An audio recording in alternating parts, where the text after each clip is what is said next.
નમસ્કાર દર્શક મિત્રો, જ્યોતિષ એક વિજ્ઞાન કાર્યક્રમમાં હું અને મારી સાથે જ્યોતિષ ગુરુ ડૉક્ટર પંકજભાઈ નાગર આપનું સ્વાગત કરીએ છીએ.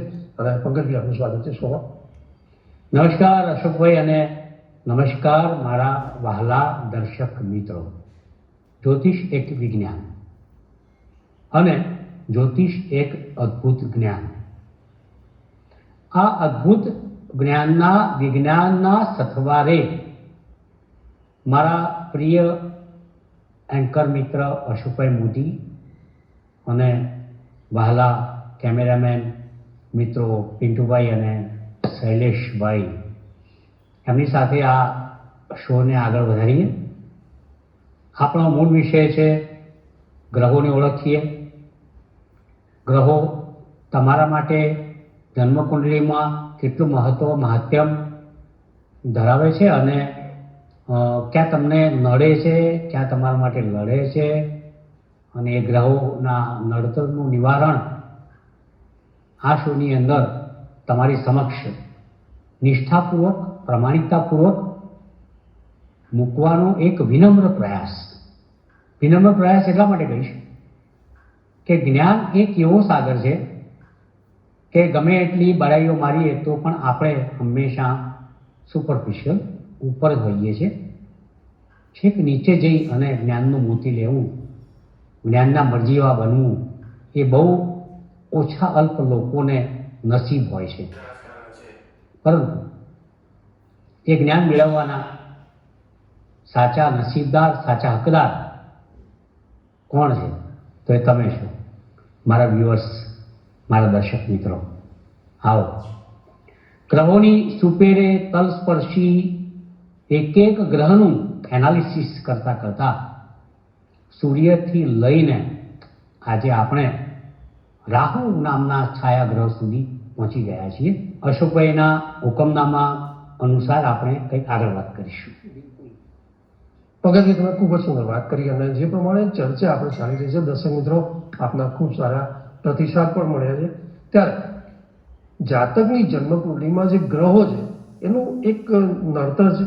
એ ક્યારે સારા નરસા પરિણામો આપે છે, એ અન્ય ગ્રહો સાથેની યુતિમાં કયા ગ્રહો સાથે કેવા પરિણામો સર્જે છે, કયા સ્થાનમાં કેવા પરિણામો કરે છે, અને કેવા પ્રકારના દોષ કરી અને એના પરિણામો, અને છેલ્લે પંકજભાઈએ દરેક ગ્રહ વાઇઝ એના ઉપાયોની પણ આપણે ખૂબ સુંદર વાત કરી છે. ત્યારે પંકજભાઈ, અત્યાર સુધી આપણે સૂર્યથી લઈને ચંદ્ર, મંગળ, બુધ, ગુરુ, શુક્ર, શનિ સુધી વાત કરી. આજે રાહુની વાત કરીશું. દર્શક મિત્રો, જ્યારે આપણે ચર્ચા કરી રહ્યા છીએ કે સારા અને નરસા પરિણામોની, રાહુ માટે નરસા પરિણામોની તો આપણે ઘણી બધી વાત કરી છે, પણ આજે કેટલાક સારા પરિણામોની પણ પંકજભાઈ વાત કરીશું કે રાહુ ક્યારે ફળે છે. હા, દોષ તો કરતો જ છે, એની બી વાત કરીશું કે કયા ગ્રહો સાથે, કયા સ્થાનમાં, કઈ રાશિમાં, એની પણ વાત કરીશું. પણ આ રાહુની આપણે સમગ્ર ચર્ચા કરીશું પંકજભાઈ સાથે, અને જે આપણા સવાલો છે ઇંતજારી એની વાત કરીશું, અને રાહુના ઉપાયોની પણ પંકજભાઈ વાત કરીશું. ચોક્કસ, સરસ.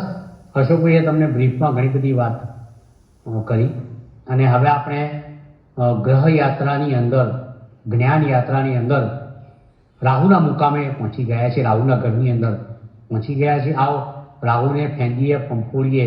ક્યાં તમને ફળે છે, ક્યાં કળે છે, ક્યાં નડે છે, ક્યાં લડે છે, રાહુના કારણે શું મળે છે, શું ફળે છે, એની એક અગત્યની ચર્ચા. રાહુ,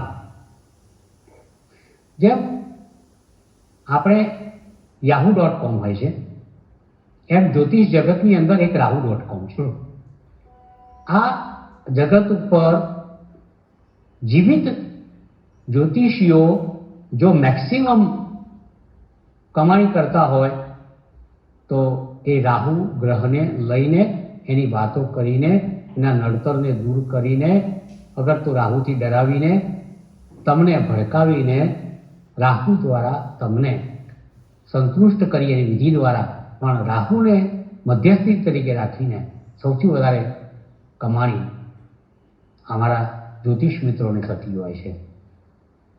અલબત્ત એનાથી સાચો રસ્તો મળતો હોય તો કમાણી ખોટી પણ નથી. રાહુની વાત કરીએ, છાયા ગ્રહ છે, ઇટ્સ અ શેડો પ્લેનેટ. ઘણા લોકો રાહુને ગ્રહ ગણતા જ નથી, કારણ કે છાયા ગ્રહ છે, માર્ગીય છેદન બિંદુઓ છે.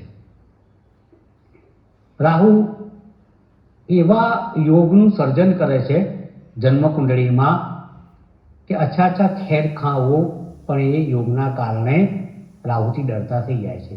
રાહુ છાયા ગ્રહના ભાગરૂપે સર્વપ્રથમ નડે છે સૂર્યને. બ્રહ્માંડના રાજા સૂર્યને રાહુ એટલો બધો નડે છે કે એમાંથી સૂર્યનું અસ્તિત્વ પણ ભૂસાઈ જાય છે. સૂર્ય સાથે રાહુ બેસે તો સૂર્યગ્રહણ, ચંદ્રને નડે, ચંદ્ર ઉપર પોતાનો પડછાયો ફેંકે તો ચંદ્રગ્રહણ. સૂર્ય અને ચંદ્ર બંનેને કોઈ હેરાન કરનારો ગ્રહ હોય સૌથી વધારે તો રાહુ છે. શનિ બીજા નંબરે આવે. સૂર્ય ઉપર પોતાનો પડછાયો નાખે ત્યારે એને ગ્રહી લે, એના અસ્તિત્વને નેસ્ત નાબૂદ કરી નાખે, એને સૂર્યગ્રહણ કહેવાય. જગત ઉપર અંધારપટ છવાઈ જાય, એને ગ્રહી જાય, ગળી જાય અને આરોગી જાય, એનું નામ રાહુ.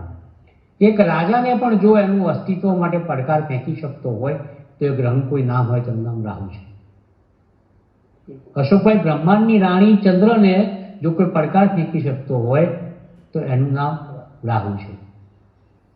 ચંદ્રગ્રહણ અસ્તિત્વ ચંદ્રનું નેસ્ત નાબૂદ કરી નાખે, અંધારપટ છવાઈ જાય, એના પ્રકાશને છીનવી લે, એના તેજને છીનવી લે. સૂર્યના, ચંદ્રના તેજને, પ્રકાશને છીનવી લેતો કોઈ ગ્રહ હોય તો એનું નામ છે છાયા ગ્રહ રાહુ. આ રાહુના કારણે ચાંડાળ યોગ પણ સર્જાય છે. જો ગુરુ સાથે બેસે અશોકભાઈ તો ચાંડાળ યોગ થઈ જાય. વિદ્યા અભ્યાસમાં નુકસાન કરે, શેર બજારમાં નુકસાન કરે, આર્થિક સ્થિતિ ઉપર માર મારે, ભણવા ના દે, સદબુદ્ધિ ના આપે, જ્ઞાનમાં વધારો ના કરવા દે, વડીલોને અવજ્ઞા કરે, ધર્મનું અપમાન કરે, પછાડે પટકે, એનું નામ ગુરુ રાહુનું ચાંડાળ યોગ. આ જ રાહુ બધા જ ગ્રહોને બાણમાં લઈ કાલસર્પ યોગ પણ કરે. રાહુ અને કેતુ, રાહુ કેતુ વચ્ચે જ્યારે તમામ ગ્રહો આવી જાય ત્યારે કાલસર્પ યોગનું સર્જન થાય છે. તમામ ગ્રહોની શક્તિઓને એ ગ્રહી લે છે.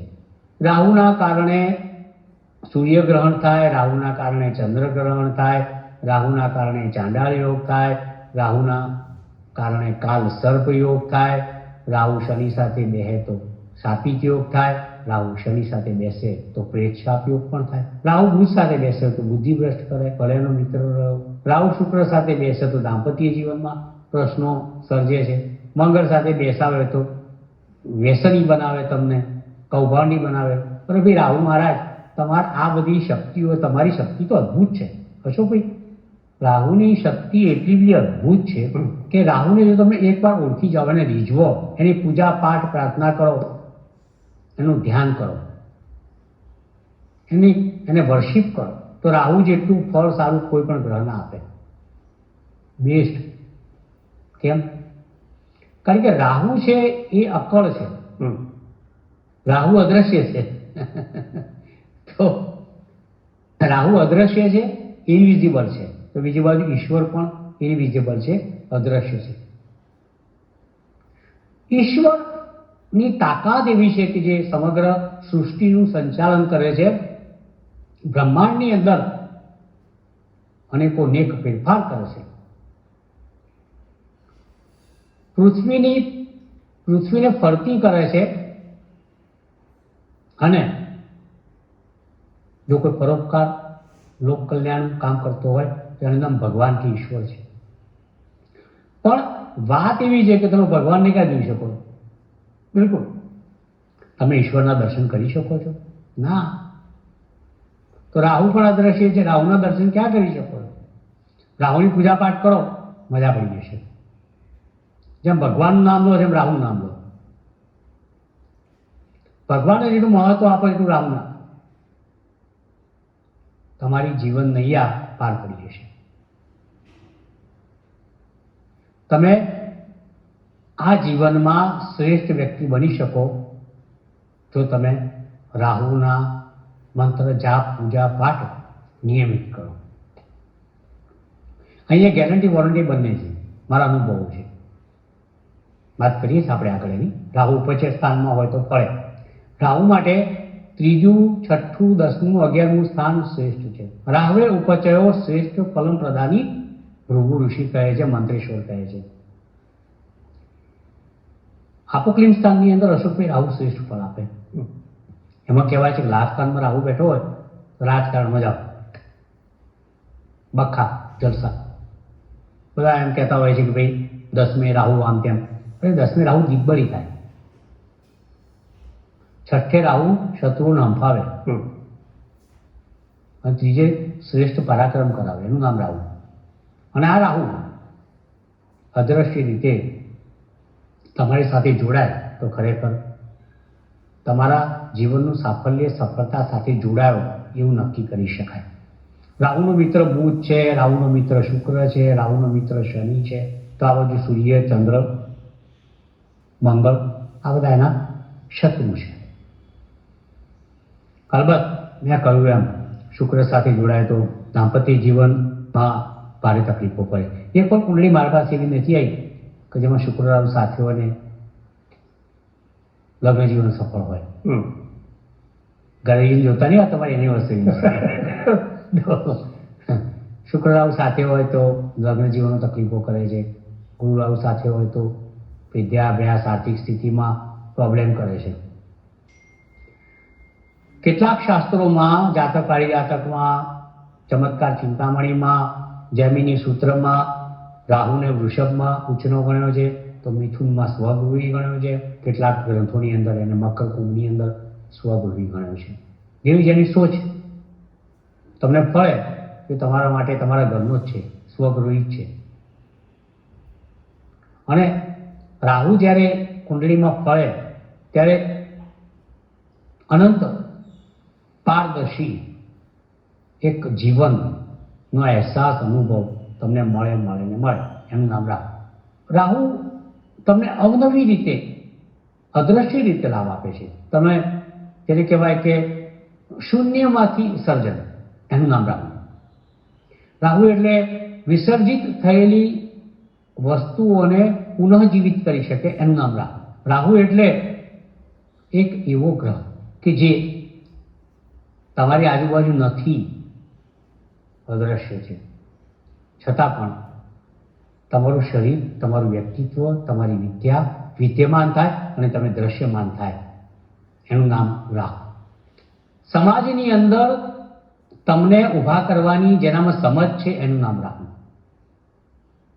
રાહુ એટલે જો તમને ફળે તો તમારા મોંમાંથી એવા શબ્દો સરી પડે, યાર તને આખી જિંદગી ચાહું, એનું નામ રાહુ.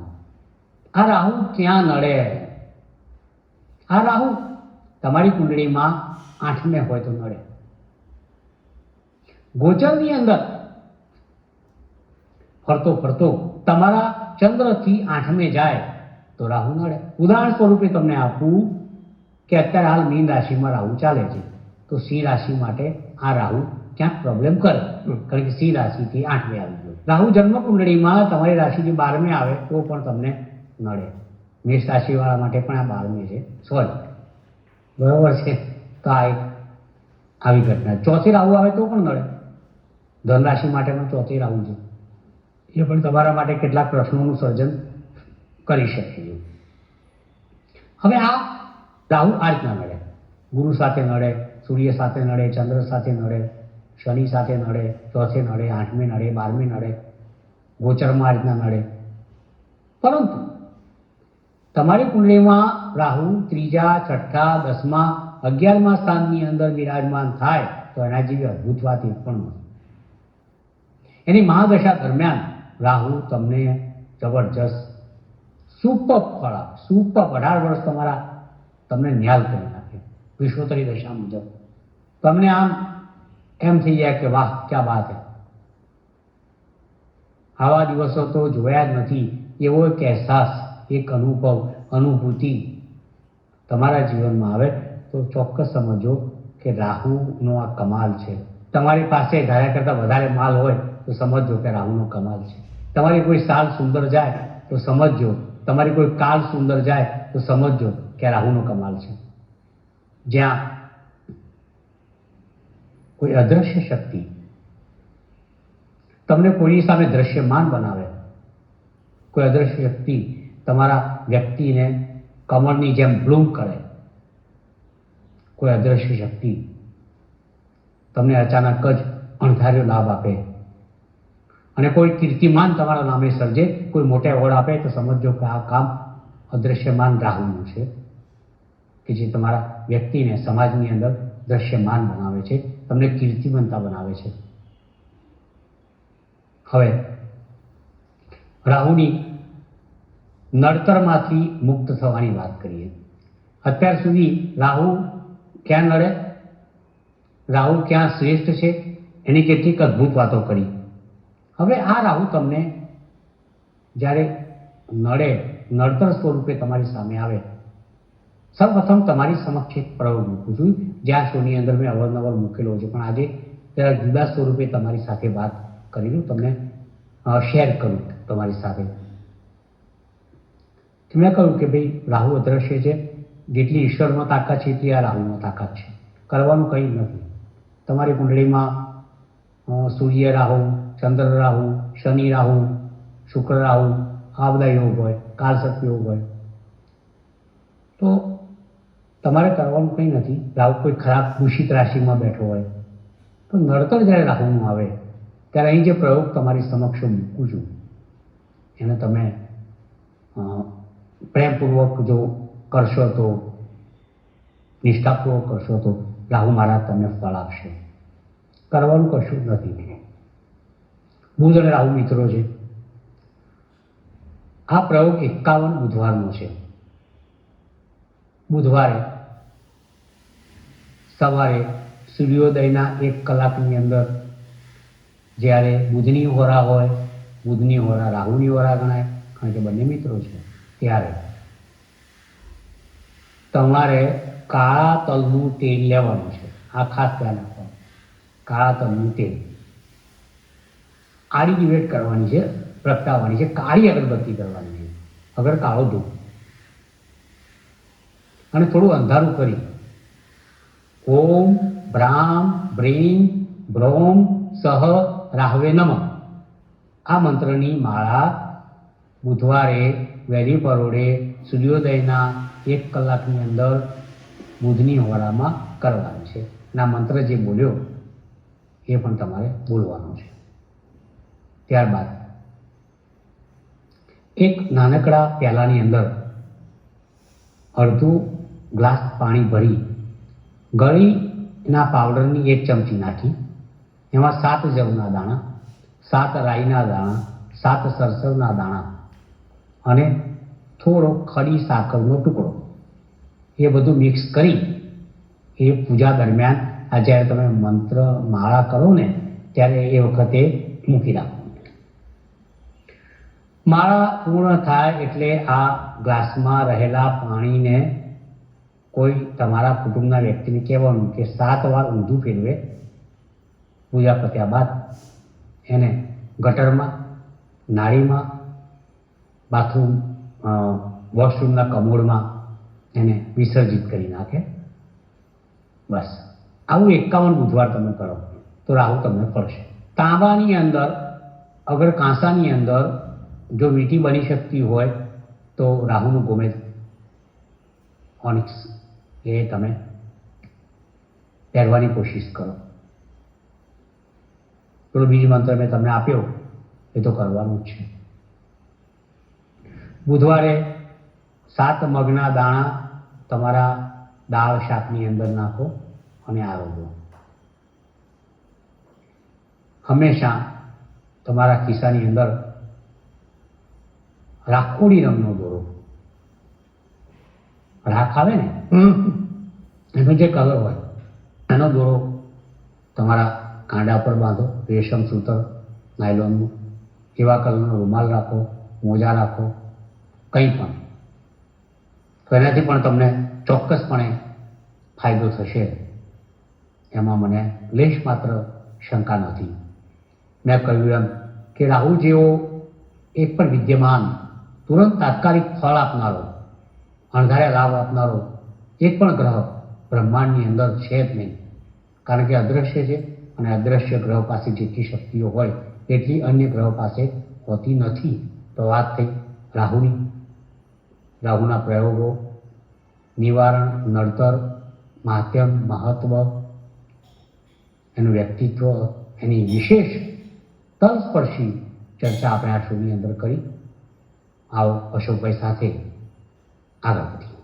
પંકજભાઈ, આપનો ખૂબ ખૂબ આભાર, ધન્યવાદ કે ઘણા એપિસોડથી આપણે ચર્ચા કરી રહ્યા છીએ કે જાતકની જન્મ કુંડળીમાં ગ્રહો એ કેવા પરિણામો આવે છે, ક્યારે નડે છે, અને પંકજભાઈ કીધું ક્યારે તમારી આપણી માટે લડે છે, કેવા દોષ કરે છે, કેવા પરિણામો કરે છે, અને જે ઉપાયોની વાત હતી એની પણ વાત થઈ છે. અને આજના એપિસોડમાં રાહુલની તમે ખૂબ સુંદર વાત કરી પંકજભાઈ, કે રાહુના દોષની વાત, એના પરિણામ બધું.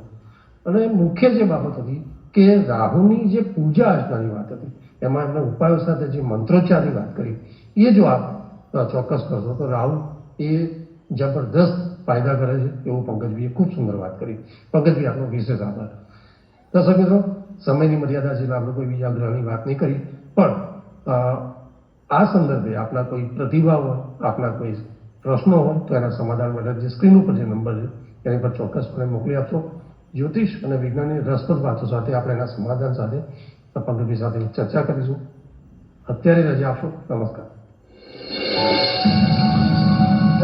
જ્યોતિષ એક વિજ્ઞાન કાર્યક્રમ અંતર્ગત સટીક ઉત્તર અને માર્ગદર્શન આપશે જ્યોતિષ શાસ્ત્રી ડોક્ટર પંકજ નાગર.